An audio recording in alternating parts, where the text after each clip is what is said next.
बीडच्या जिल्हा रुग्णालयामध्ये माता मृत्यूचं प्रकरण जास्त वाढलेलं आहे। गेल्या वर्षी छाया गणेश पांचाळ या महिलेचाही डिलिव्हरी दरम्यान डॉक्टरच्या हलगर्जीपणामुळे अतिरक्तस्राव होऊन त्यांचाही मृत्यू झालेला आहे। त्यानंतर मुस्कान शेख यांचाही गेल्या महिन्यात याच पद्धतीने मृत्यू झालाय।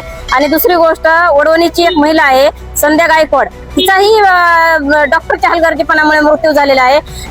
माझं असं म्हणणं आहे की जेव्हा हे डॉक्टर त्यांचे ऑपरेशन करतात त्यावेळेस काय गांजा पितात का ते, किंवा दारू पिऊन ऑपरेशन करतात का? महिलेच्या गर्भाशयामध्ये एक तिची गर्भाशय काढली। दुसरी गोष्ट, तिच्या पोटामध्ये ऑपरेशन करता वेळेस हँड ग्लोव्ज आणि टिश्यू पेपर राहिले जातात।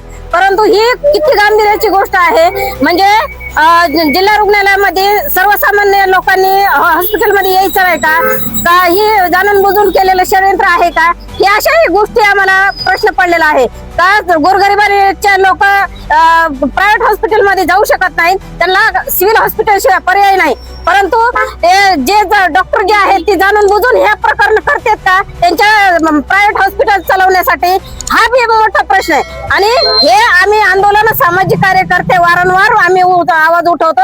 असे आता ही 3 प्रकरण समोर आलेले आहेत। अशा अनेक घटना आहेत की ते दबलेले आहेत आणि मॅनेज झालेले आहेत। हे जे प्रकरण आहे ते डॉक्टर आता सध्या जे आहेत ते संजय राव आणि प्रभारी सतीश सोळंके यांचं निलंबन झालं पाहिजे, नागेश चव्हाण यांचंही निलंबन झालं पाहिजे।